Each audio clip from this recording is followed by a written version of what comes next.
미리 당겨서 전하겠고요. 계속 고민을 했어요. 어저께 말씀을 전하면서 오늘 전해야 될 말씀을 내일 해야 될지 다른 말씀을 전해야 될지 내가 또 좀 저녁에 기도하면서 좀 결정을 하려고 합니다. 그러면서 말씀이 내일 전해야 될 말씀 오늘 저녁에 해야 될 것 같은 좀 느낌이 있어서 좀 땡겨서 좀 이렇게 하도록 하겠습니다. 하나 둘 예. 제가 93년도 지금부터 93년도면은 몇 년 전인가요? 26년 전인가요? 예, 그 대학원을 다니고 있었습니다. 대전에 있는 침례신학대학원. 저는 침례교 목사거든요. 보기 약간 좀 침침해 보이잖아요. 그래서 그 대전에 있는 침례신학대학원을 다니고 있었는데 그때 1학년 1학기 과정이 뭐였냐면 개인전도 실습이라 그래가지고요. 무조건 일주일에 한 명씩 전도를 해서 전도 보고서를 써야지만 학점이 나오는 전공 필수 과목이었습니다. 아주 고약한 과목이에요. 그러니까 좋으나 싫으나 무조건 일주일에 한 명씩 전도를 해서 전도 보고서 써야지만 되는 겁니다. 그 대전에는 침신대학원 옆에 보면 충남대학이 있어요. 여러분 제가 늘 이제 대부분 이제 충남대학교 가가지고 전도를 했는데 여러분 보기에는 제가 전도를 잘했을 것 같아요? 못했을 것 같아요? 잘했을 것 같아요? 네, 범사의 아부가 충만하신데 지금 지금도 아주 선명히 기억나는 날입니다. 5월달이었어요. 93년도 5월달 날씨가 너무 화창한 봄날인데 덥지도 않고 춥지도 않고 날씨가 너무 좋은 봄날이었어요. 그날도 이제 전도관 숙제하려고 충남대학교를 갔습니다. 근데 날씨가 너무 좋다 보니까 캠퍼스 교정 안에요. 이게 혼자 앉아 있는 것이 아니라 왜 전도하려면 혼자 있는 사람들도 가야 될 거 아니에요. 또 저처럼 좀 생긴 게 부담스러운 사람이 아니라 좀 이렇게 보기에 좀 거절하지 않을 것처럼 보이는 사람을 찾아야 되는데 날씨가 너무 좋다 보니까 2명, 3명, 4명 앉아 있는 거예요. 그래서 일단 혼자 앉아 있는 사람을 찾자, 그리고 좀 말을 붙여도 거절하지 않을 것처럼 보이는 사람을 찾아다니느라고 1시간 이상을 좀 빙빙 돌아다녔던 것 같아요. 그러다가 마침 한 형제가 눈에 딱 들어왔습니다. 혼자서 빵하고 우유를 먹고 있더라고요. 아, 잘됐다, 숙제하자 싶어가지고 다가가지고 저 형제님 시간 좀 있으세요도 아니에요. 시간 있으세요 여기까지 얘기를 하는데 형제가 빵을 먹다가 아, 바쁘니까 가보세요 그러더라고요. 나는 1시간 만에 발견한 형제예요. 이 사람이 복음을 듣든지 안 듣든지 영접하든지 안 하든지 상관없이 나는 복음을 전하고 보고서를 써야지 학점이 나오는데 말도 붙여보기 전에 딱 거절을 당하고 나니까요. 내 안에 모든 전투 의지가 다 상실해 버렸습니다. 아, 이번 주는 포기하자 싶어가지고 전도하는 거 포기하고 침신대학으로 걸어오고 있었습니다. 날씨는 너무 화창했는데요. 근데 그 전도를 포기하고 돌아올 때 제 마음은 그때 무너지고 있었어요. 그러면서 여러 가지 생각이 들기 시작했습니다. 야, 내가 지금 신학생인데 신대원도 다니고 있고 앞으로 목사가 되겠다고 헌신까지 한 사람인데 도대체 내가 믿고 있는 예수 하나 제대로 전하지 못하고 있는 도대체 나는 누구인가 이런 생각이 들기 시작했어요. 그러면서 그때 성령께서 그때 그것이 성령의 그 비추심인지 몰랐는데요. 지금 생각해보니까 성령께서 주셨던 감동인 것 같아요. 이런 생각이 떠올랐어요. 네가 나를 아냐? 네가 나를 아냐? 이런 생각이 떠올랐어요. 제가 주님 알죠. 전도사로서 설교할 때 하나님이 어떤 분이십니까? 우리 아버지이시고 목자이시고 전능하신 분이시고 천지를 창조하신 분이시고 얼마든지 이렇게 설교할 수 있었어요. 근데 그날 성령님께서 제 마음속에 들려오시는 감동은 이런 감동이었습니다. 네가 지금 고백하고 있는 하나님이 어떠한 분이라고 고백하는 그 하나님으로 말미암아 벼랑 끝에 서 있을 때에 사망의 음침한 골짜기를 걸어갈 때에 너의 인생이 다 끝났다고 생각되는 그 시점에도 지금 고백하고 있는 그 하나님으로 말미암아 네가 너의 인생을 포기하지 않고 좌절하지 않고 다시 일어설 수 있는 바로 그 하나님이냐는 거였어요. 저는 믿음이 좋은 사람인 줄 알았습니다. 저는 제가 하나님을 잘 아는 사람인 줄 알았어요. 저 범생이었거든요. 집하고 교회하고 학교밖에 몰랐던 사람입니다. 그래서 저는 중학교 때 처음 예수 믿고 나서요. 아주 교회에서 살다시피 했던 사람이에요. 집이 여관이었고 교회가 집이었던 사람이에요. 그런데 그런 저에게 네가 나를 아냐 그럴 때요. 저는 내가 하나님을 많이 아는 사람인 줄 알았는데 그 사건을 통해서 하나님이 저의 영적인 시체를 보여줬던 것은 어저께 잠깐 얘기했지만 하나님에 관한 지식, 신학적인 지식은 많이 있을지 몰라도 정말 그 하나님이 누군지 모르고 있더라는 것을 하나님이 그때 저에게 보여주었던 사건이 바로 그 사건이었어요. 오늘 본문에 보면 가이사랴 빌립보에서 예수님이 제자들에게 질문을 하십니다. 사람들이 나를 누구라 하느냐 물어봐요, 제자들에게. 제자들이 얘기하죠. 어떤 사람은 사회복지사라고 얘기합니다. 어떤 사람은 4대 성인 중에 한 사람을 얘기합니다. 어떤 사람은 예레미야라고 얘기합니다. 어떤 사람은 선조 중에 하나라고 얘기합니다. 그래서 예수님에 대해서 사람들이 가지고 있는 많은 얘기들을 예수님이 들려주는 거예요. 근데 그때 예수님이 제자들에게 이렇게 말씀하는 겁니다. 15절 말씀에 보면 사람들이 나에 대해서 말하는 것이 중요한 것이 아니라 그럼 너희는 나를 누구라고 생각하느냐? 너희는 나를 누구라고 생각하느냐? 오늘 여러분이 동일한 질문을 오늘 여기 앉은 여러분 한 분 한 분에게 주님이 던지신다 그러면 여러분 뭐라고 대답하시겠냐는 거예요. 너희는 나를 누구라고 생각하느냐? 아마 여러분들이 얘기할 말이 있을 겁니다. 여러분 속에서 예수님 이런 분이죠. 예수님 저런 분이죠. 얘기할 수 있을 거예요. 문제는 지금 여러분들의 입술에서 나오는 예수님은 나에게 이런 분입니다라고 하는 그 고백 때문에, 이 고백 때문에 여러분 부도 났을 때, 암병 걸렸을 때에, 사람이 배신당했을 때에, 내 모든 기반이 탁 무너졌을 때에 그 인생의 소망이 사라지는 바로 그 시점에도 지금 내가 고백하고 있는 그 하나님으로 말미암아 여러분 인생 끝나지 않고 포기하지 않고 좌절하지 않고 다시 일어설 수 있는 바로 그 하나님이라는 거예요. 이 질문하고 있는 겁니다. 아까 얘기했지만 저는 하나님 정말 잘 아는 사람인 줄 알았어요. 근데 그 사건을 통해서 내가 하나님에 관한 지식은 있는데 정말 하나님은 모르고 있더라는 거예요. 그러면서 주님이 저한테 또 질문을 던지 이런 질문을 또 하셨습니다. 네가 십자가를 경험해 본 적이 있냐는 거예요. 십자가를 네가 경험해 본 적이 있냐? 제가 그 주님의 질문 앞에 대답을 안 했어요. 왜냐하면 저는 아무도 예수 믿지, 외척과 친척 중에서 한 명도 예수 믿지 않는 가정에서 제가 제일 처음 예수 믿었거든요. 그리고 중학교 때 성령 체험을 하고 교회에서 그냥 살다시피 했습니다. 그때 누가 저보다 더 예수 잘 믿는다? 피차이 시험 들었어요. 있어서도 있을 수도 없는 피차이 시험 들었습니다. 그래서 교회에서요 모든 사람들이 천태석이는 목사가 돼야 된다고 하죠. 인정받았던 사람이에요. 그런데 그런 저에게 네가 십자가를 경험해 본 적이 있냐? 그 질문 앞에 제가 대답을 안 했습니다. 그리고 2달간을 하나님과 정말 씨름을 했어요. 그리고 93년도 7월달 여름이 와서 내가 정직하게 인정할 수밖에 없었던 것은 내가 교회에도 다니고 은혜도 받아보고 눈물도 흘려봤지만 내 전인격적으로 십자가에 달린 예수 그리스도를 만난 적이 없다라고 하는 것을 정직하게 인정할 수밖에 없더라는 거예요. 그걸 인정하는 순간 제가 더 이상 신학교를 다녀야 될 이유를 못 찾겠더라고요. 야, 나도 면하지 못한 예수 전하는 거, 이 피차 사기치는 거 아니냐. 이렇게 나와가지고 개척교회 하나 해가지고 이게 먹고 살 수 있을지 몰라도 이거는 아닌 것 같다. 그래서 신학교에다가 휴학계를 내고 나도 예수 좀 만나야겠다. 그래서 어떻게 하면 예수를 만날 수 있을까? 근데 예수 못 만나면 목회 다 포기하고 교회 좋은 성도 돼가지고 교회 섬겨야지 이 생각을 하고요. 예수님 만나려고 그때부터 신앙적인 유랑을 떠나기 시작을 했습니다. 여기 가면 주님 만날 수 있을까? 저기 가면 주님 만날 수 있을까? 이렇게 이곳저곳 다니면서 주님 만나보려고. 남들이 만난 하나님이 아니라 오늘 내 하나님 만나보고 싶어서. 그러다가 소개받았던 곳이 제가 지금 사역하고 있는 예수전도단이라는 곳이었습니다. 강원도 홍천이라는 곳에 예수 제자 훈련학교라고 저희는 DTS라고 그러는데 그곳에 가면 사람들이 바뀐다 하더라, 변한다 하더라 이 얘기를 들었어요. 그래서 제가 93년도 9월 27일 지금도 기억이 납니다. 잠실에서 그 훈련받으러 들어가는 사람들을 버스에 타가지고 가는 그날 이제 타고 들어갔는데요. 제가 그때 그 훈련 받기로 결정을 하고 마침 사도행전을 읽다가 사도 바울이 갱그리에서 머리를 깎고 헌신했다는 얘기를 듣고요. 훈련 받으러 들어가기 전에 머리를 빡빡 밀어버렸어요.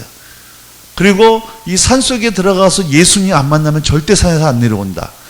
이 도끼 어린 얼굴로 버스를 타니까 가뜩이나 생긴 것도 좀 부담스러운데 머리도 빡빡 밀어버리고 거기다 눈도 조그만데 도끼까지 막 빛나가지고 예수님 안 만나면 절대 안 내려온다. 이렇게 해가지고 버스를 타니까 아무도 저는 눈을 안 마주쳐요.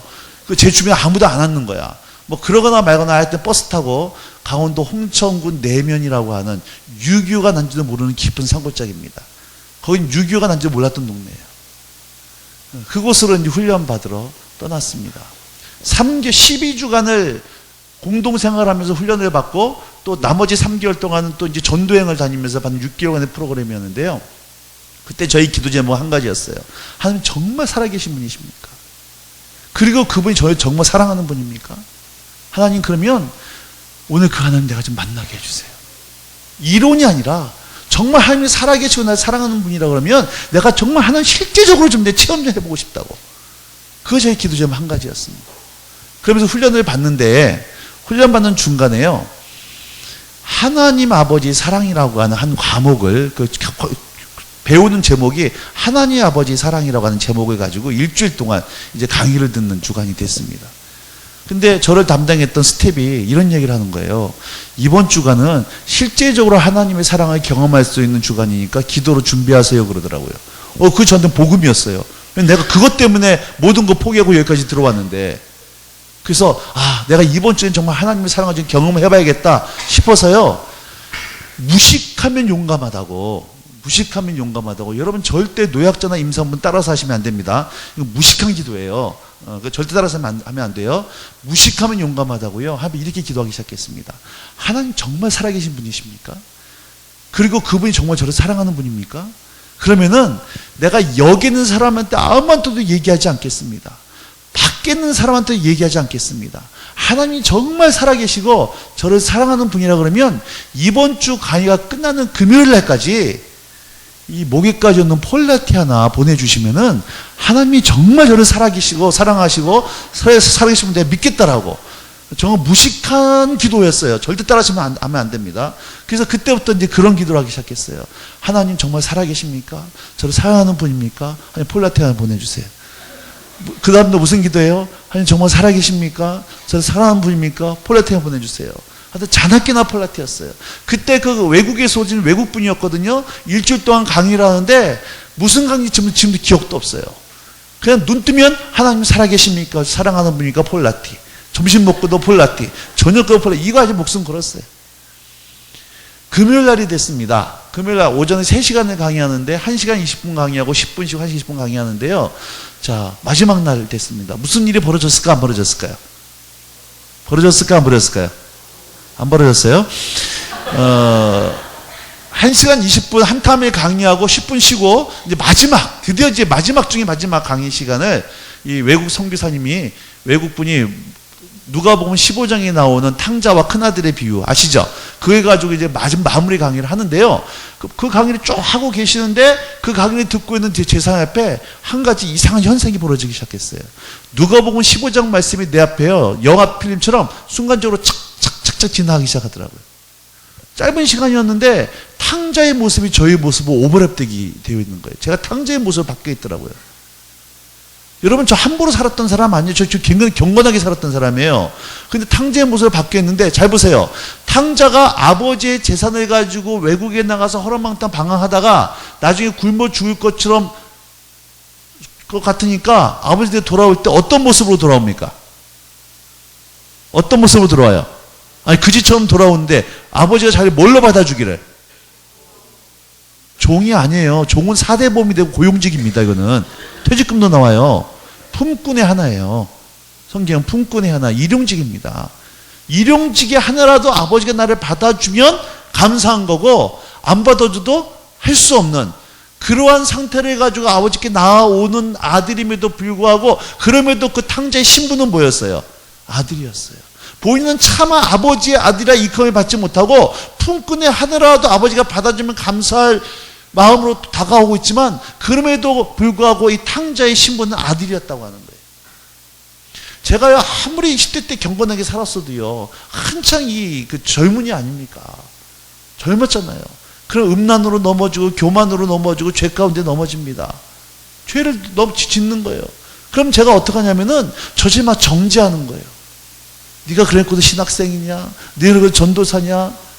설교할 때는 예수님의 보혈에 대해서 예수의 은혜 설교했지만 정작 저 자신은요, 내가 주님의 뜻대로 잘 사는 것 같으면 주님 나를 사랑해 주시는 것만 같고, 주님의 뜻대로 살지 못하면 하나님 나를 책망하시는 것 같은 그런 어떤 내 상태를 해가지고 누주 앞에 나갔던 거예요.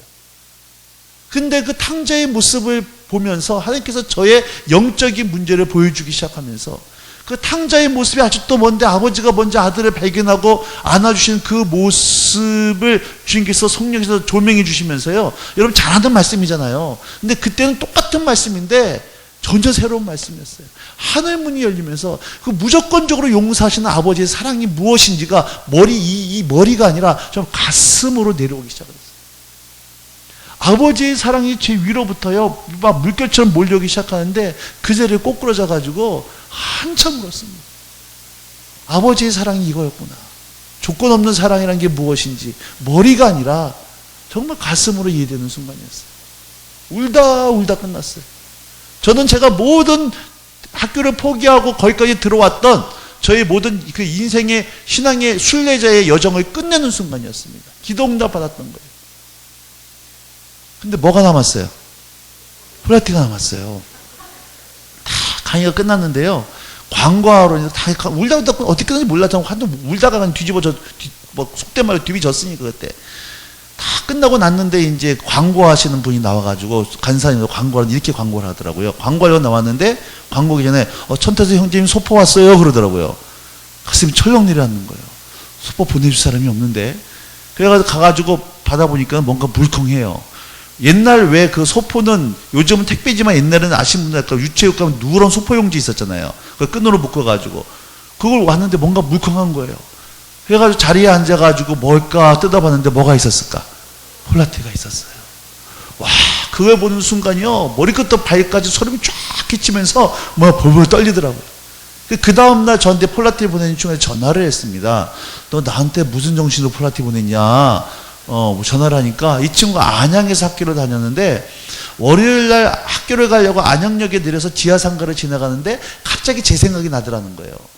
야, 천태석이가 강원도 홍천 가가지고 고생한다 그러는데 그때 내가 뭐 좀 도와줘야겠다 이런 생각이 들더래요. 지금은 이 지하상가가 핸드폰 가게가 많지만 옛날엔 대부분 옷가게였거든요. 거기 강원도 홍천 춥다 그러는데 옷이나 사서 보내주자. 이 생각이 들어가지고 무슨 옷을 살까 딱 보는데 마침 쇼 윈도우에 따뜻해 보이고 색깔도 괜찮은 폴라티가 하나 있어가지고 그걸 사가지고 우체국 가가지고 소포를 해가지고 보냈던 거예요. 금요일날 하나님께서 저를 말씀을 통해 만나주시고 폴라티를 통해서 확증해 주셨던 겁니다. 그게 제 삶의 터닝 포인트였어요. 그 훈련 마치고요 속된 말로 제 마음속에 주님께서 예레미야의 마음을 부어주셨어요. 예레미야가 자기가 하기 말씀 받은 거 전하지 않으면 견딜 수 없는 마음 주셨던 것처럼 저도 그때요 오늘 내가 만난 예수 전하지 않으면 견딜 수 없는 마음을 주셨어요. 저의 그때 모든 것이 두 가지였습니다. 너 예수 믿냐 안 믿냐는 거예요. 사람 딱 두 가지로 나눴습니다. 예수 믿는 사람 안 믿는 사람. 예수 안 믿는다 그러면 도대체 어떠한 배짱이 있길래 뭘 믿는 구석이 어떻게 예수를 안 믿을 수가 있냐. 그 믿는다 그러면 너 진짜냐 가짜냐 흔적 좀 내봐라. 그래서 지하철역에서 버스 안에서 전에서 만나는 사람마다 전도하기 시작했어요. 만나는 사람마다 매일같이 전도를 안 할 수가 없었어요. 별희한한 일이 있었습니다. 전도하다가 한 분은 이제 만나면 지금이야 이제 전도하면서 사람들이 만드는데 그때 굳이 3년도만 하더라도요 사람들이 얘기하면 잘 얘기 받아줬어요. 버스에 앉아서 전철에 앉아서 어디까지 가시니 얘기하다가 그 다음에 한 5분만 내 얘기 들어보겠냐고 해보라고 그런 거 복음 많이 전했거든요. 한 신사분에게 열심히 복음을 전했습니다. 다 듣고 나더만 신사분이 나중에 하는 얘기가 저 목사입니다 이러더라고요. 또 전천에서 막 전도를 하는데요 한 신사분이 그걸 보고 다 끝난 다음에 저보고 나 목사인데 나도 이거 좀 가르쳐달라고 그러면서 한양대학 들어가가지고 한양대를 전도하면서 한양대학에서 막 절매들 모여들기 시작을 하고 대학교 2군데를 개최하기 시작을 했어요. 여러분 정말 하나님을 아냐는 거예요. 정말 하나님을 아는가 스스로에게 물어봐야 됩니다. 하나님에 관한 또 다른 지식이 아니라 나 정말 하나님을 아는가. 로마서 10장에 보면 사람 10장 10절에 사람이 마음으로 믿어 의에 이르고 입으로 시인하여 구원에 이른다 그래요. 마음으로 믿었는데 입으로 시인하지 않아. 구원 받아요, 못 받아요? 똑같은 얘기예요, 사실은. 마음으로 믿는 거랑 입으로 시인하고. 이게 무슨 배경을 봐야 되는데요. 로마 시대입니다. 로마 시대는 황제를 주라고 부른 시대예요. 로마 군사가 칼에다가 목에다가 칼 들이밀고 예수가 너의 주님이냐 황제가 너의 주님이냐 물어봤을 때 예수가 나의 주님이라고 고백하는 순간 이 사람은 삶의 모든 기반을 잃어버리는 겁니다. 그리고 사자밥이 되든지 살아있는 사람의 몸에다가 기름을 부어가지고 살아있는 인간 횃불로 만들어버리든지 노예로 팔아버리든지 평생을 햇빛도 보지 못하는 지하 갓다금 속에서 평생을 살아야만 됐던 그런 지경에 빠지는 거예요. 그런 상황 속에서 예수가 나의 주님이라고 고백하는 사람은요, 예수님에 관한 신학적인 성경적인 지식으로 무장된 사람이 아니라 정말 그분을 아는 사람만이 예수님이 나의 주님이라고 고백할 수밖에 없다라고 하는 거예요. 지금은 여러분 목에다가 칼 들이밀고 예수가 너희 주님이냐 황제가 주님 말할 사람은 없습니다. 그쵸? 원리는 똑같아요. 돈이 너희 주인이냐 예수가 너희 주인이냐. 돈 앞에서는요 예수 믿는 사람이나 안 믿는 사람은 똑같더라고요. 돈 앞에서는 신앙인 거 뭐고 다 필요 없더라고요. 예수님이 묻는 거예요, 제자들에게. 너희는 나를 누구라 하느냐. 그때 베드로가 얘기합니다. 주는 그리스도시요 살아계신 하나님의 아들입니다. 이 고백을 베드로가 하니까 그 고백을 듣고 예수님 너무 기분이 좋으셔가지고요 이렇게 말씀하는 거예요. 바요나 시몬아 네가 복이 있도다. 이것을 알게 하는 혈육이 아니라 하늘에 계신데 아버지시니라 하면서 이 베드로의 고백을 듣고 예수님이 이제 유명하신 18절 19절 말씀을 하는데 오늘 이 말씀 하려고 여기까지 온 겁니다. 자, 베드로의 고백을 듣고 예수님 베드로에게 하셨던 말씀이 있어요. 18절 말씀 같이 보도록 하겠습니다. 18절 시작.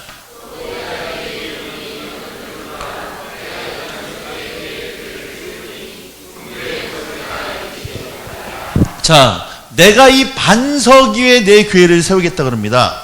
여러분, 이 반석이 뭘까요? 반석 위에 교회를 세우는데 반석이 뭘까? 돌이라 그러지 마세요. 그건 나도 아니까. 이 반석이 뭘까요? 이 반석 위에 교회를 세우겠다. 천주교에서는 반석을 베드로라 그래요. 베드로란 말 뜻이 반석이란 뜻이거든. 이 베드로 개인을 얘기하는 것이 아니라 베드로가 했던 신앙 고백을 얘기하는 겁니다. 주는 그리스도시요 살아계신 하나님의 아들입니다라고 하는 이 신앙 고백 위에 예수님을 주와 그리스도로 고백하는 신앙 고백 위에 뭘 세우겠다? 누구의 교회? 성경은 누구의 교회예요? 내 교회, 예수님의 교회. 그러니까 교회의 주인이 누구란 얘기예요? 교회의 주인이 목사예요? 교회의 주인이 돈만 있는 장로입니까? 교회의 주인이 민중이에요? 아닙니다. 교회의 주인은 누가 주인이에요? 예수님이 주인이에요. 그럼 여러분 교회가 뭘까? 이 건물이 교회인가요? 뭐가 교회예요? 주는 그리스도시요 살아계신 하나님의 아들임이라고 고백하는 저와 여러분이 교회인 줄로 믿으시기 바랍니다. 따라서 하세요. 교회는 건물이 아니라 예수 믿는 사람이다. 그리고 누가 교회예요?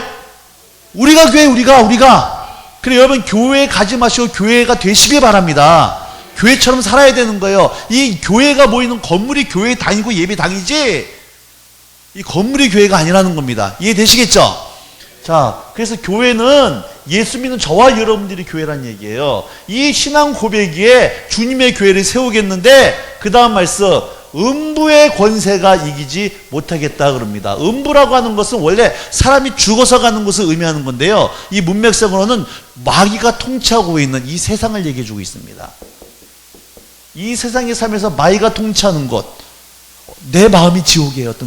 어떤 사람은 가정이 지옥이고 북한 땅, 이라크, 중국 땅, 음부가 통치, 원수가 이 세상이라는 거예요.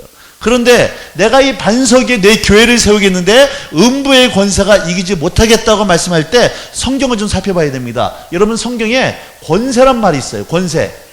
성경에 보면 권세란 말이 있고 권세 앞에 아라비아 숫자가 2자로 써 있을 겁니다. 그 성경 밑에 보면 이 일을 따라가면 밑에 해석이 나와 있을 거예요. 자, 뭐라고 해석이 되어 있는지 살펴보세요.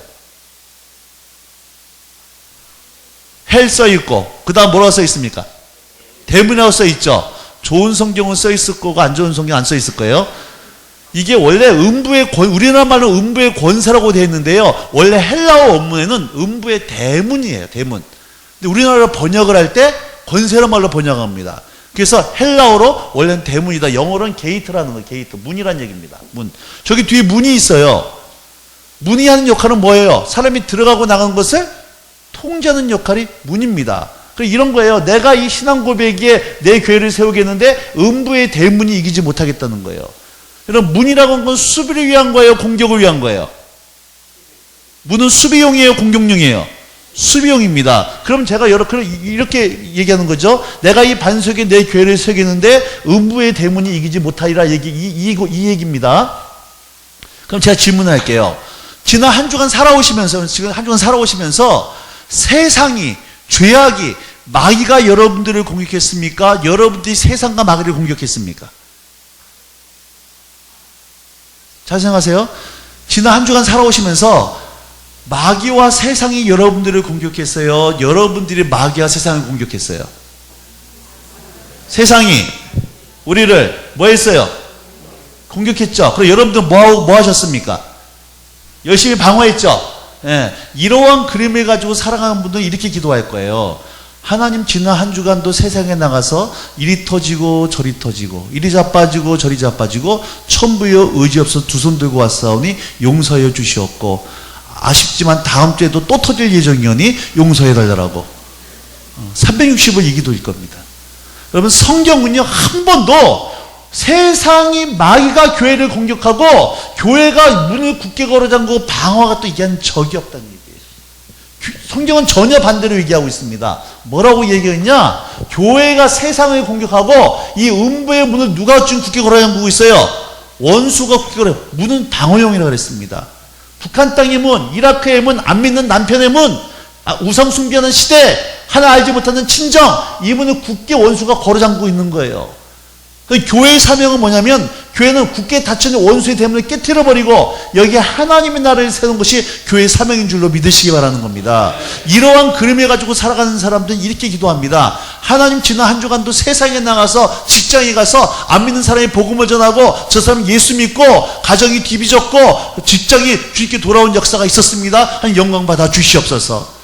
아까와 같은 기도하고 지금 후자와 기도하고 어느 것이 교회에 어울리는 기도겠냐는 거예요. 전자의 후자예요. 후자입니다. 여러분, 이게 교회의 사명이라고 하는 거예요. 교회의 사명이에요.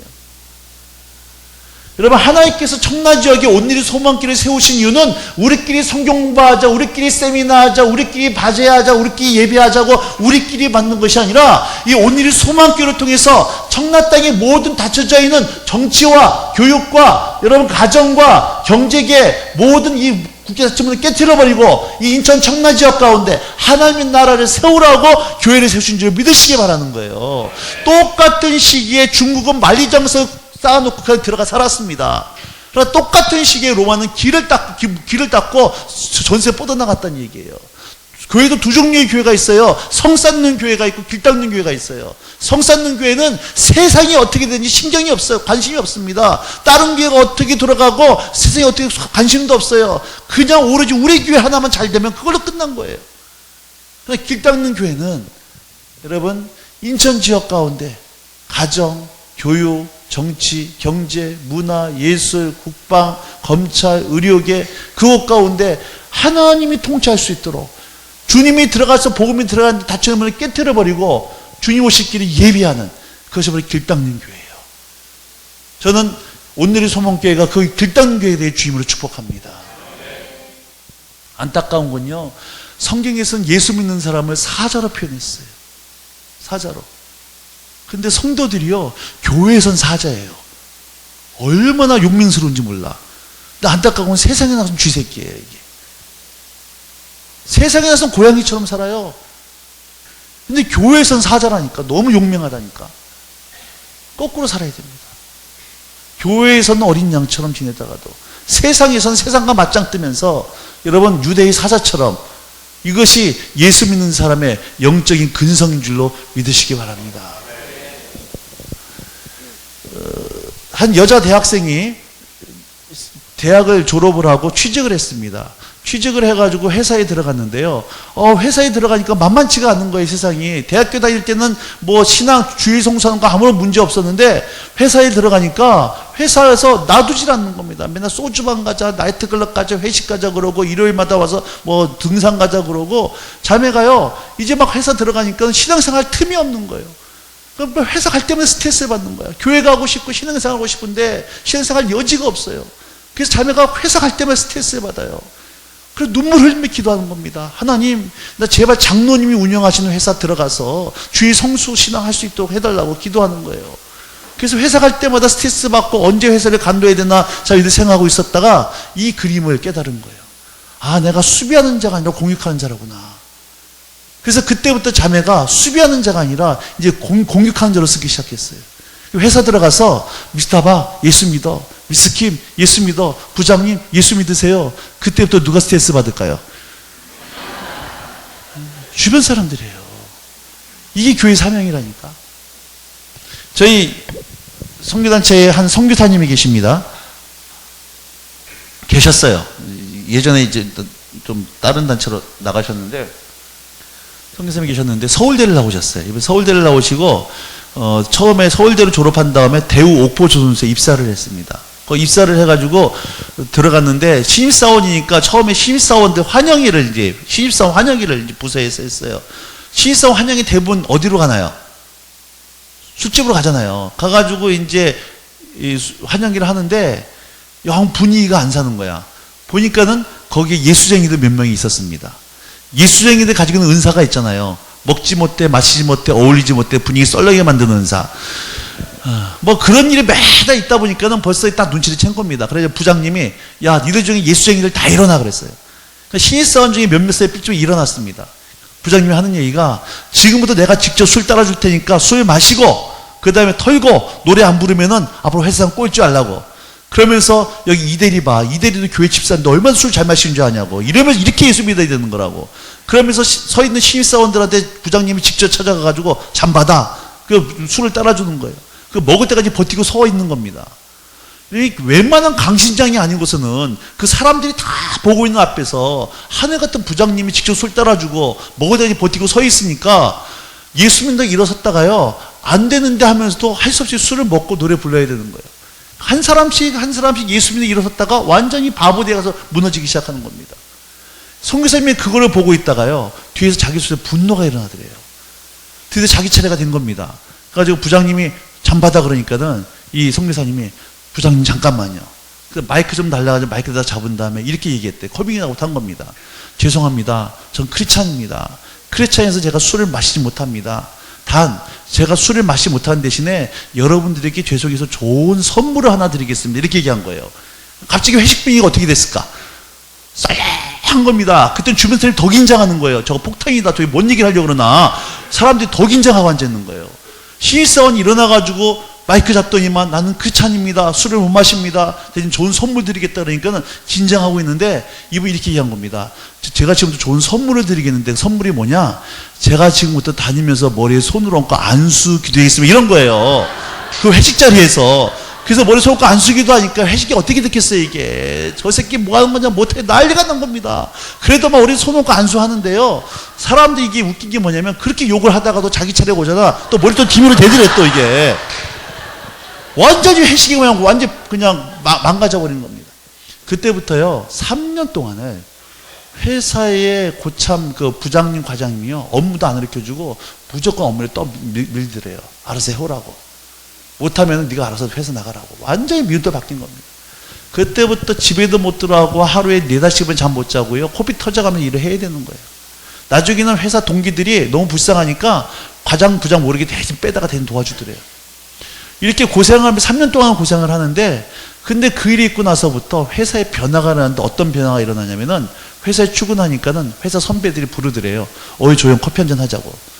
그래서 쉬는 시간에 커피 한잔 마시면서 선배들이 자기 부부 얘기, 가정 얘기 상담을 하더래요. 선배님 저는 장가도 안 가도 이런 거 모르는데요. 그러면은 너는 그래도 예수쟁이니까 좋은 얘기 할 수 있지 않겠냐고 하라는 거예요. 그 당시 조선업이 화랑이었습니다. IMF 때도 조선업은 화랑이었어요. 요즘은 어려운데. 그러다 보니까 회식이 잦았습니다. 1차 회식은 여사원들하고 같이 밥 먹고 여사원들 보내고 2차 때는 남자들끼리 술집을 가는데요. 남자들끼리 가는 것이 꼭 아가씨도 있는 술집을 가는 거예요. 그래가지고 파트너 있는 아가씨 하나씩 붙잡고 이제 술을 마시는데 자기는 콜라를 마시는 겁니다. 아가씨는 붙여주는데 또 술 마시면서 기도하자 그럴까봐 술을 안 권하더래요. 그때부터. 그래가지고 자기는 콜라를 마시고 앉아있는데 그럼 누가 제일 스트레스 받을, 누가 제일 또 열받을까? 아가씨가 열받는 거예요. 술을 먹어야지만 매상이 올라가는데 술을 안 마시고 콜라를 마시고 앉아있으니까 아가씨가 열받는 거예요. 그러거나 뭐거나 자기는 콜라를 마시고 앉아있다가 한참 회식 분위기가 무르익잖아요. 그러면 자기 옆에 있는 술집 아가씨 파트너한테 또 전도를 하는 거야. 아가씨 예수 믿어 그러면 가뜩이나 술도 안 먹고 콜라 마시고 열받아 갖고 있는데 이런 데서 그런 재수없는 얘기한다고 또 분위기가 깨지는 거예요. 이런 일이 몇 번 있고 나니까 사람들이 야 아이는 쟤는 빼버려라. 데려가지 말자. 아예 그냥 회식에 데려가지 않고 자기끼리는 가기 시작했어요. 사람들이 회식 가면은 선교사님이 사무실에 앉아가지고 사물을 보다가 어느 정도 적당히 분위기가 좀 무르겠지 싶으면은 회식장을 자기 또 직접 또 찾아가는 거예요. 사람들 꼭지빠지게 놀고 있다가 찾아오면 놀래는 겁니다. 도대체 귀신은 뭐하나 저 인간 안 데려가고 그러는 거예요. 그것도 전도를 해요 거기서. 그러면 또 그렇게 하다 보니까 팀으로 나눠지는 거예요. 자기는 그 팀 중에 하나 들어가려고 그러고 팀은 어떻게 안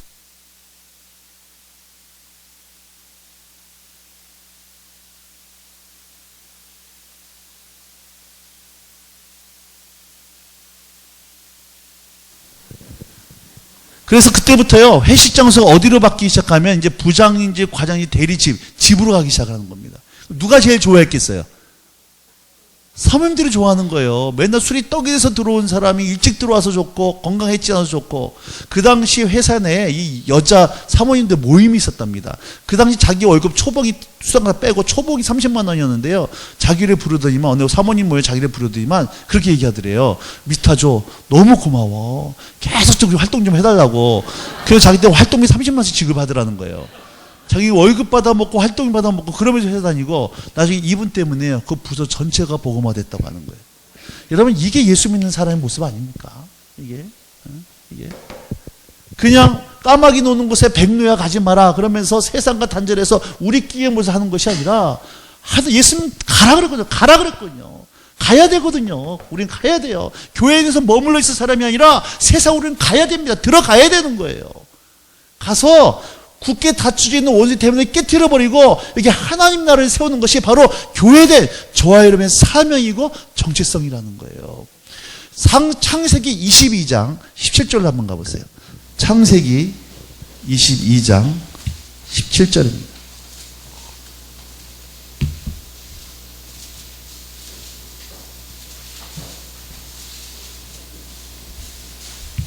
창세기 22장 17절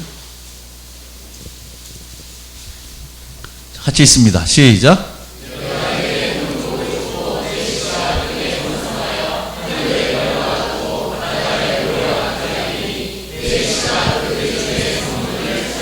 잘 보세요. 하나님께서 아브라함에게 주신 축복의 말씀이에요. 아브라함에게 내가 너라면 큰 복을 주겠는데 그 복이 뭐예요? 너의 씨가, 너의 자손이 하늘의 별과 같고 바닷가의 모래 같은 자손을 주겠다는 겁니다. 근데 이 자손들을 주는 목적이 왜 주시는 거예요? 뭘 얻게 하려고? 대적의 성문을 얻게 하려고 자손을 주신다는 거예요. 그러니까 자손을 많이 주는 것이 목적이 아니라 그 많은 자손들을 통해서 뭐 얻게 하려고? 대적의 성문을 얻게 하려고. 창세기 24장 60절로 가세요. 이거는 이제 자매님들에게 주신 말씀입니다. 22장이 아브라함에 했던 말씀이라면 24장은 리브가에게. 24장 60절 같이 읽겠습니다. 시작.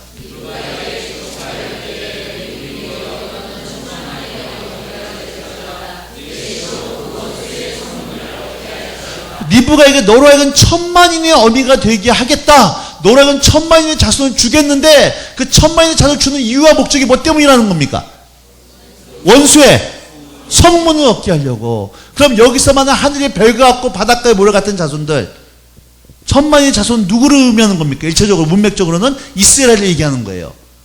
이 당시에 아브라함에게는 아들 하나 없었어요. 아들 하나 없는 아브라함에게 자손을 주겠는데, 씨를 주겠는데 너희 자손이 하늘의 별처럼 바다의 모래 되게 할 것이고 그 자손들로 하여금 대적이 성문을 얻게 하겠다는 겁니다. 육체적으로 이스라엘이고 여러분, 영적 이스라엘이 누구를 의미하는 겁니까? 바로 저 여러분, 교회인 줄로 믿으시기 바라는 거예요. 그러면 하나님께서 21세기 대한민국 인천 청라 땅에 우리를 살게 하신 이유는 우리를 통해서 뭘 얻게 하려고? 원수의 성문을 얻게 하시려고. 또 문자적으로 이 말씀이 여러분 자녀들에게 그대로 적용되길 축복합니다. 여러분 자녀를 통해서 여러분 중국 땅, 이라크, 북한 땅, 브라질, 북미, 중미, 서유럽, 또 서아프리카 그렇게 닫혀진 분들 공산권, 힌두권, 불교권 모든 하나님을 깨트려버리고 여기 하나님의 나라를 정치계 가운데, 경제 가운데, 교육계, 의료, 스포츠계 가운데 하나님 나라를 세울 수 있는 그런 하나님의 자녀들이 되길 주임으로 축복하는 거예요. 저는 이 말씀 듣고 저희들 축복하고 있습니다.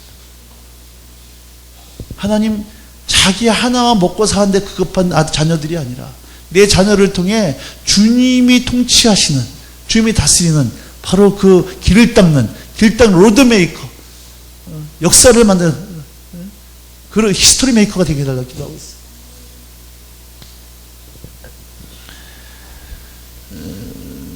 저는 지금 53이거든요. 그래서 요즘 이제 한창 정치가들 뭐 이렇게 그 나이 때입니다. 제 나이 때 학교 다니신 분들, 저보다 선배님들 학교에서 대학교 다닐 때 공부해 본 적이 별로 없어요.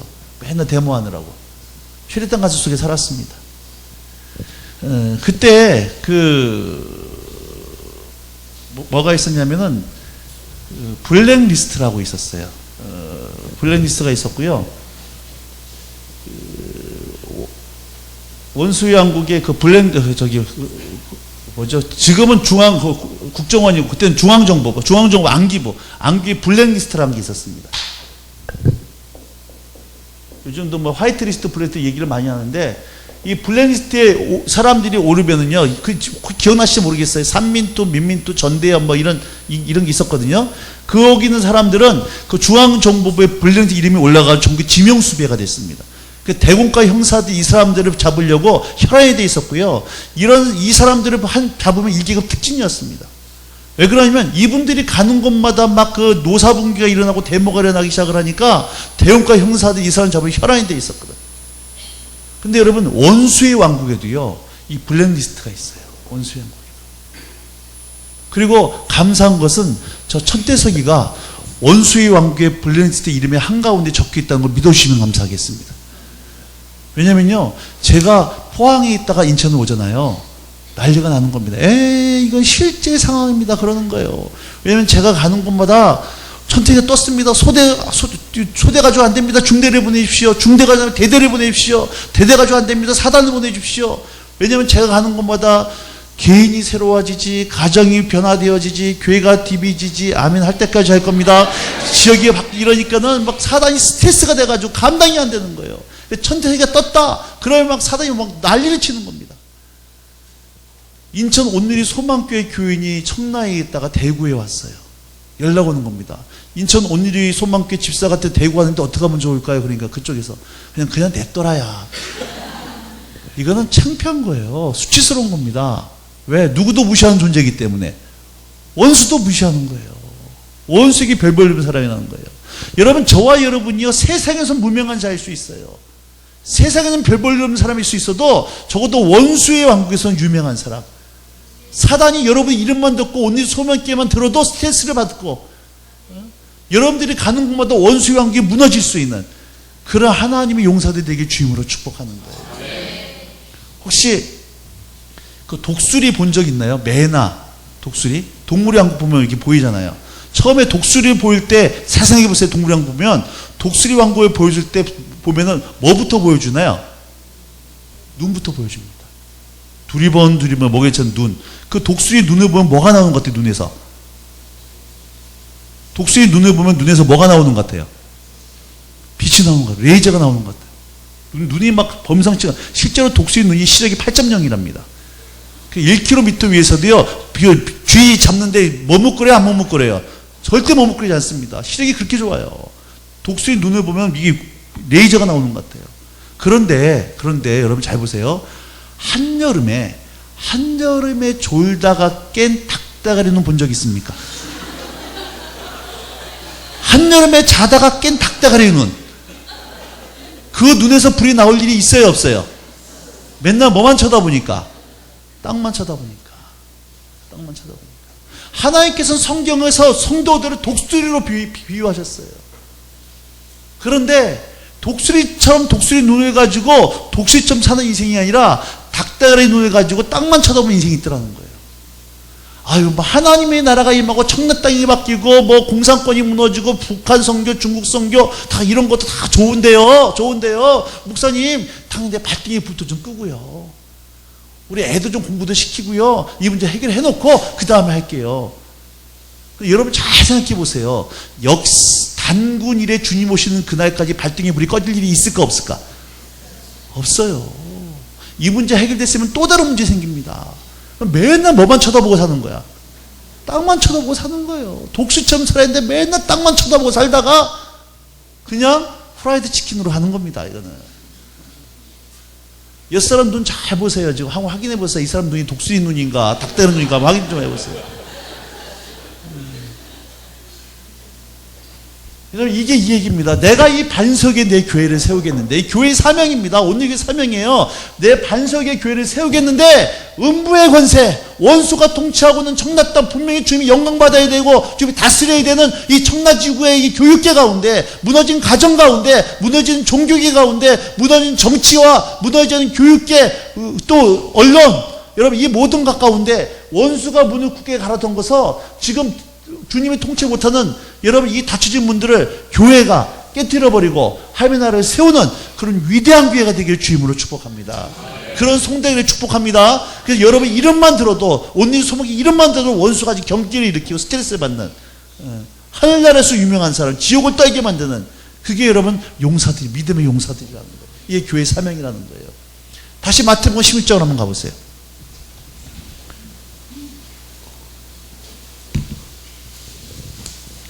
마태복음 16장, 이게 18절 말씀이었고요. 19절 말씀 이제 또 보도록 하겠습니다. 19절 시작.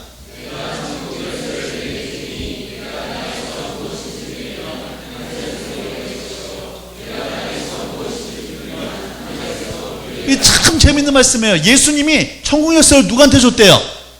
베드로가 아닙니다.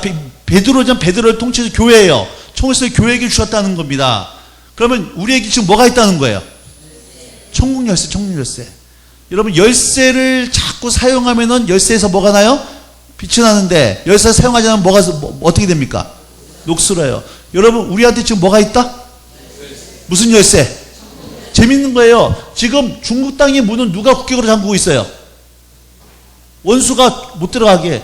이번에 제가 4월 달에 중국 들어가야 되는데요. 시진핑이 저 들어오지 말라 그러더라고요. 5년 동안은 중국 비자 거절당했어요. 제 정보가 새 나갔던 모양이에요. 한국에 있는 중국의 성교 다 쫓겨나오고 있습니다.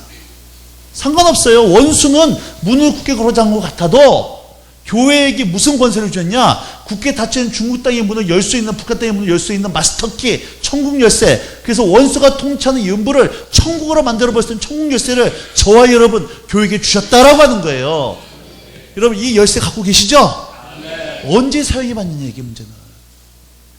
나 예수 믿고 거듭날 때 한번 사용한 거 외에 안 사용했으면요 이 열쇠 녹슬어 있다는 얘기입니다. 우리에게 천국 열쇠, 여러분의 천국 주는 줄 믿으시기 바랍니다. 이걸 믿으면서 우리가 할 일이 너무 많아요.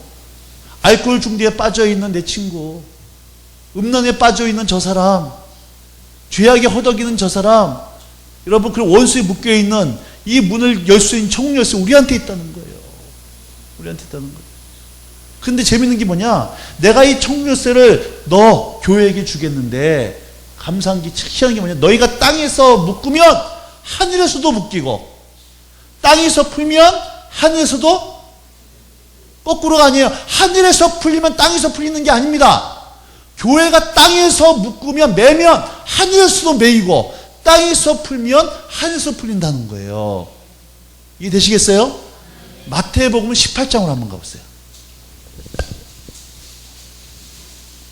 마태복음 18장 20절부터 18, 19, 20절을 보겠는데 먼저 거꾸로 보도록 하겠습니다. 마태복음 18장 20절부터 읽어볼게요. 20절부터 시작. 두세 사람이 내 이름으로 모인 곳, 여기가 어디예요? 이 교회죠. 두세 사람이 내 이름으로 모인 곳은 거기 누가 함께 계신다? 주님이 함께 계신다고 하는 거예요. 엄마하고 아들이 함께 기도하는 그곳에도 주님이 계신 줄 믿으시기 바랍니다. 두 명이 구역식에 모여도 주님이 모이고 주님이 함께 계신다는 거예요. 둘이 모여서 기도할 때 어떤 일이 벌어지는가? 19절 읽어보세요. 19절.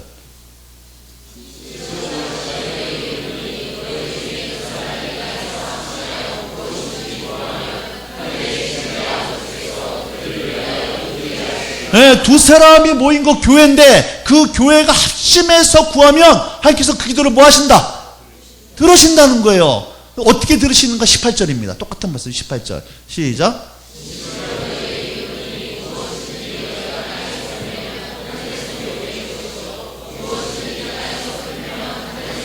네, 여러분들이 두 사람이 교회에서 가정에 모여서 전심으로 기도하기 시작할 때 그 기도를 통해 하늘에서 놀라운 역사가 나타나겠다라고 약속하는 말씀을 믿으시기 바라는 거예요. 너희가 땅에서 매면 하늘에서도 매일 것이요 땅에서 풀면 하늘에서 풀리는데, 자 이제 이것만 보고 마칠게요. 무엇을 매고 무엇을 푸는가 하는 거예요. 매고 푼다는 개념 굉장히 중요한 개념입니다. 영적 세계에 있어서 묻고 매고 푼다, 묻고 푼다. 무엇을 묻고 무엇을 푸는 것인가? 여러분 영적인 원리를 잘 아셔야 됩니다. 마태복음 12장 28절로 가세요. 마태복음 12장. 교회에게 주신 권세, 청궁절세. 청궁절세는 묻고 푸는 권세인데 무엇을 묶어야 되는가? 무엇을 풀어줘야 되는가? 마태복음 12장 28절 시작.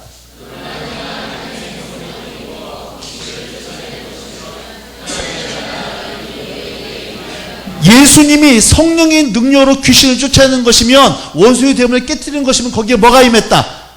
하나님의 나라 천국이 임했다는 거예요. 근데 그렇게 그 교회가 성령의 능력으로 원수의 대문을 깨뜨려 버리면 음부가 떠나가고 천국이 임하는데, 그렇게 하기 위해서 29절 말씀이 필요가 되는 겁니다. 그렇게 29절 말씀이 이제 하셔야 되는 거예요. 29절 시작.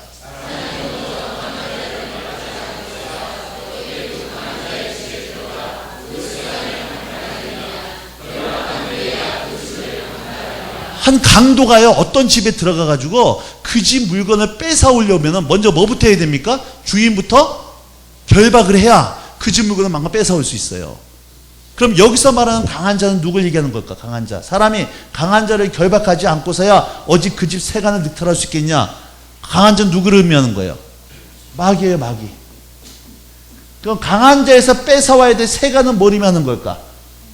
영혼입니다. 땅이에요.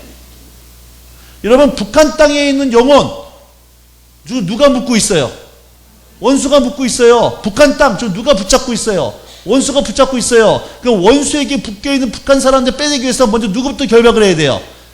마귀부터 결박을 해야 그 다음에 마귀 묶여있던 사람들 풀어낼 수 있는 거예요. 누굴 묶는 겁니까? 원수를 묶는 거예요. 원수를 묶으면 누굴 풀어낼 수 있어요? 마귀 묶여있는 영혼들 풀어낼 수 있다는 얘기입니다. 이해가 되시겠죠? 그러니까 저 영혼을 안 믿는 내 남편 구원하기 위해서 먼저 누구부터 결박해야 되는 거예요? 원수부터. 고린도후서 4장 4절로 가보세요. 고린도후서 4장 4절.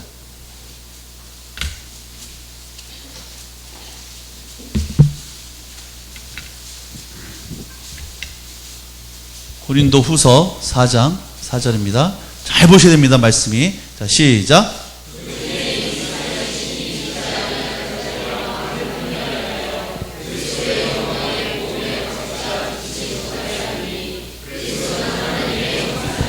그 중에 이 세상 신, 마귀입니다. 마귀가 믿지 않는 자들의 마음을 혼미케 해서 아무리 복음을 전해도 그 사람이 알아먹지 못한다는 거예요. 이 사람이 안 믿는 거예요? 못 믿는 거예요? 못 믿는 거예요. 여러분, 부모님이 예수를 안 믿는 게 아니라 못 믿는 겁니다. 세상 사람 예수를 안 믿는 게 아니라 못 믿는 거예요. 왜 못 믿어요? 원수가 그 마음을 뭐하고 있으니까? 혼미케 하고 있으니까. 안개가 자꾸 낀 도로예요. 헤드라이트 켜도 앞이 안 보이는 것처럼 아무리 복음을 줘도 이 사람이 복음에 반응하지 못하는 이유는 원수가 그 마음을 지금 혼미케 하고 있기 때문이에요. 그럼 내가 사랑하는 그 사람 예수 믿게 구원받아야 되는데 원수가 그 마음을 혼미케 하고 있으니까 그 영혼을 구원하기 위해서 먼저 뭐부터 해야 돼요? 혼미케 하는 원수부터 뭐 해야 돼요? 묶어야 돼요. 그래야지만 원수에 묶여있는 내 사랑하는 사람 뭐 할 수 있어요?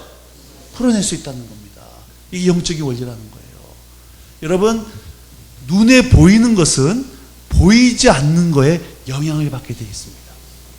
다시 한번, 눈에 보이는 것은 보이지 않는 거에 영향을 받아요. 몸이 아픈데요, 병원에 갔어요. 병원에 갔는데 증상은 있는데 원인이 안 나와. 그때 의사들이 뭐라 그럽니까? 신경성 임뇨 그래요. 우리나라 말로 기록된 의학용어 하나 있습니다. 우리나라 말로 기록된 의학용어 혹시 뭔지 아세요? 화병이에요, 화병. 원인은 없어. 증상은 있는데 원인이 안 나와. 왜? 아줌마도 화병 때문에, 왼수 같은 남편들 때문에 이 화병이 생겨가지고. 여러분, 욥에게 큰 어려움과 고난이 닥쳤습니다. 욥은 자기에게 왜 어려움이 닥쳤는지 이유를 몰랐어요. 그렇지만 욥에게 원인이 닥친 이유가 어디 있었습니까? 하늘에서 보이지 않는 영역 속에서 하나님과 사단의 대화가 원인이 되어져서 눈에 보이는 현실 속에 영향력으로 결과로 나타나더라는 거예요. 눈에 보이는 것은 보이지 않는 거에 영향을 받게 되어 있습니다. 나무가 크게 자라기 위해서는 반드시 보이지 않는 뿌리가 깊이 뿌리를 내려야지만 나무가 크게 자라 열매를 맺을 수가 있어요. 나무가 뿌리가 얕으면은 나무가 절대 자랄 수 없어요. 보이지 않는 뿌리에 의해서 보이는 부분이 결정이 되어진다는 거예요. 현실 세계도 마찬가지입니다. 우리가 사는 세계는 눈에 보이는 세계가 보이지 않는 세계가 있는데, 눈에 보이는 것은 보이지 않는 거에 영향을 받고 있다는 거예요. 그래서 이 보이지 않는 세계를 볼 수 있는 눈을 뭐라 그럽니까? 영안이라는 거예요. 영안. 여러분, 기도할 때 영안이 열리는 것을 믿으시기 바랍니다. 그래서 맨날 우리 가정은 왜 이럴까? 우리 집은 왜 이럴까? 여러분, 뒤에 영적인 세계가 있다는 거예요. 그런 내 가정에 묶여있는 묶임들, 저주와 모든 상황과 아픔부터 해결될 수 있는 방법. 여러분, 그 뒤에서 역사하는 악한 영들을 예수 이름으로 대적하고 쫓아내기 시작할 때, 그 가정 가운데 하나님의 평강이, 하나님의 샬롬이, 역전 은혜가 임하는 줄로 믿으시기 바라는 거예요. 어저께 봤던 똑같은 말씀입니다. 하나님 관계 회복되고 나니까 눈에 보이는 현실 속에 애매한 역전 은혜가 임하더라는 거예요.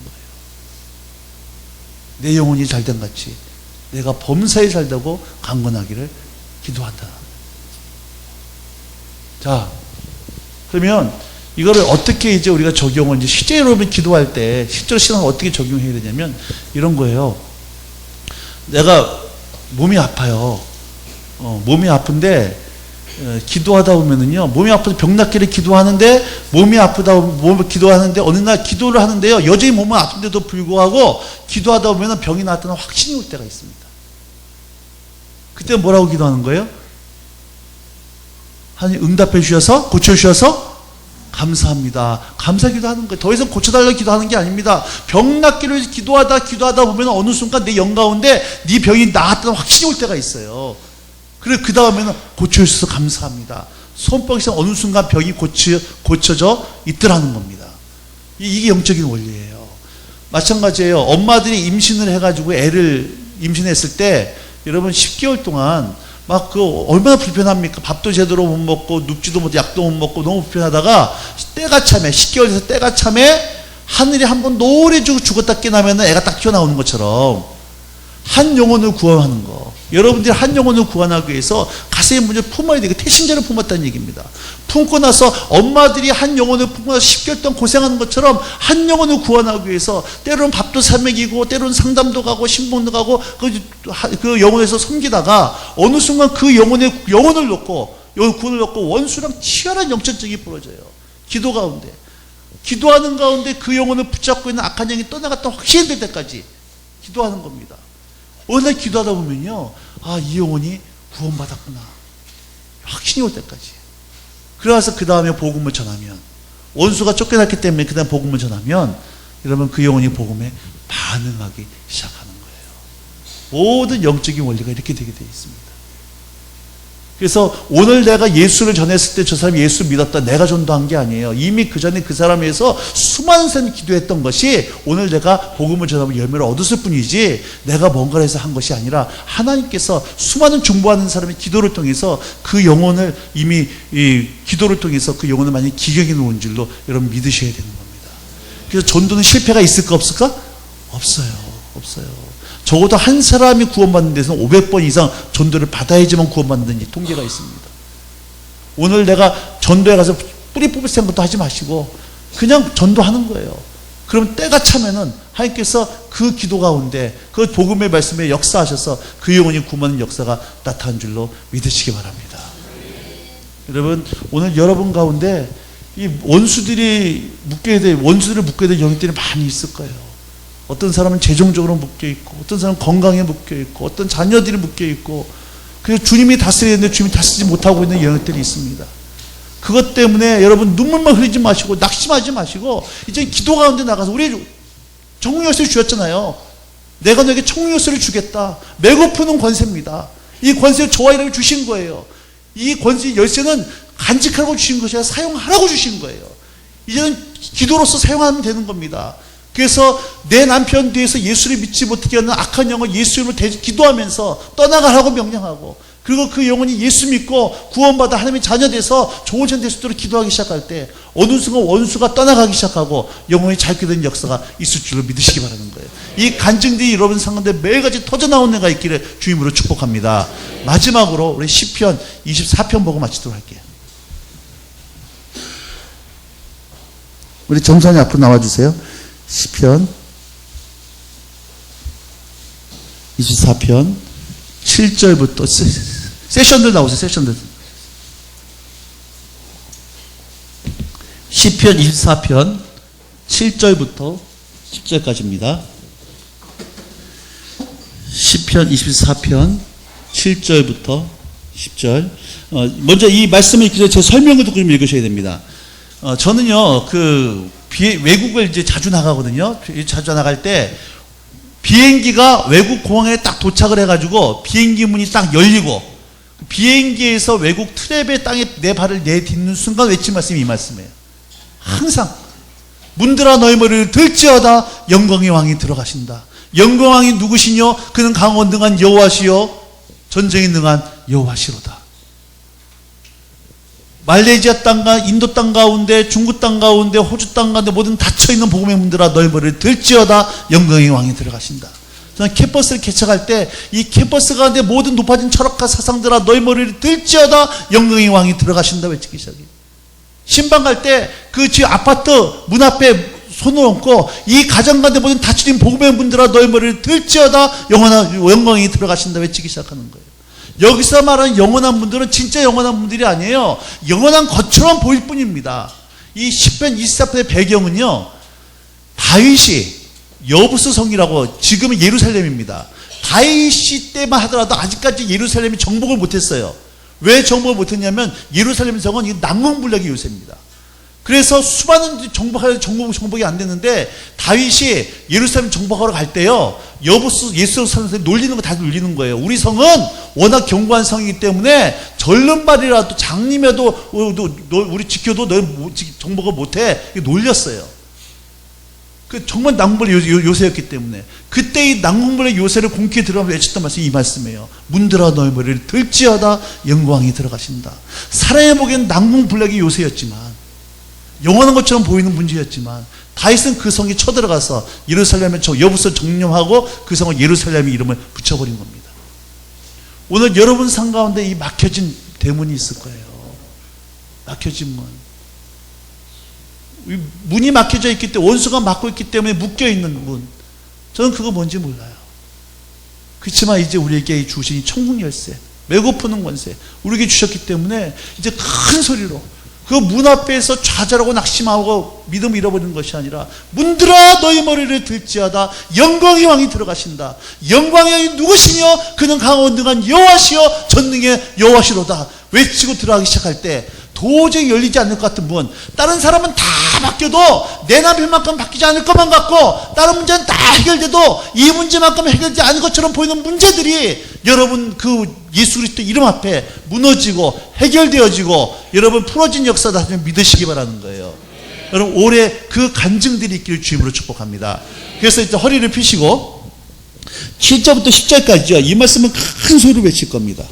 실제로 지금 여러분 삶 앞에 막혀진 문제들을 향해서 말씀으로 선포할 거예요. 근데 말씀으로 선포할 때는 어떻게 선포해야 되는 거예요? 용사처럼. 여러분 방위처럼 선포하면 안 됩니다. 방위처럼 선포하면 안 돼요.